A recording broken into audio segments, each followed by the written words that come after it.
Saudara, pasca dilakukan penggerebekan oleh polisi dari Polda Sumatera Selatan dan juga BPH Migas pada Jumat pekan kemarin, gudang minyak ilegal yang memproduksi solar oplosan saat ini tampak terlihat sepi. Sesampainya kami di sini, tadi kami disambut oleh pagar seng berukuran besar ataupun tinggi, dan juga lokasi yang bertepatan di Kecamatan Gunung Megang, Kabupaten Muara Enim ini berdekatan dengan permukiman warga. Dan pada saat dilakukan penggerebekan, polisi mengamankan 108 ton solar oplosan dan juga mengamankan 6 orang pekerja yang saat ini sudah ditetapkan sebagai tersangka. Saya akan menjelaskan satu persatu di sini apa yang saya lihat. Di sini terdapat beberapa tangki dan juga drum untuk memproduksi ataupun mengolah solar oplosan tersebut. Terdapat satu tangki besar di sana merupakan solar murni.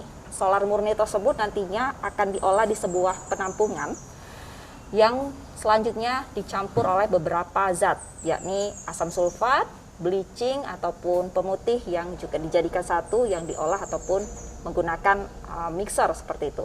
Setelah jadi nantinya akan ditaruh lagi di tempat penampungan. Nah, setelah menunggu beberapa jam, dipastikan bahwa solar oplosan tersebut dalam kondisi yang baik, barulah nantinya akan ditampung di tempat solar oplosan siap edar, seperti itu.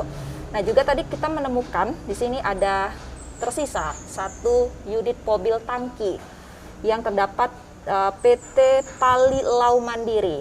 PT Palilau Mandiri tersebut dari keterangan pihak kepolisian ini terdaftar di BPH Migas sebagai transportir, bukan sebagai niaga umum. Mobil tangki inilah nantinya akan membawa solar oplosan tersebut yang didistribusikan di perusahaan pertambangan, tepatnya di wilayah Lahat dan Muara Enim. Selain itu juga kami tadi menemukan ada beberapa gubuk yang dibangun.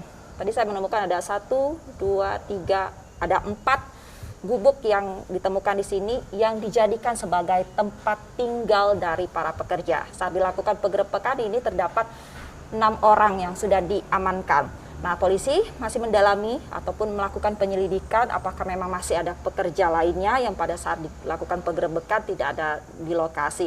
Dan juga polisi masih melakukan penyelidikan terkait adanya oknum korporasi di dalam kasus ini dan juga tindak pidana pencucian uang. Reski Oktora, Muklas Diferensial, Kompas TV, Sumatera Selatan.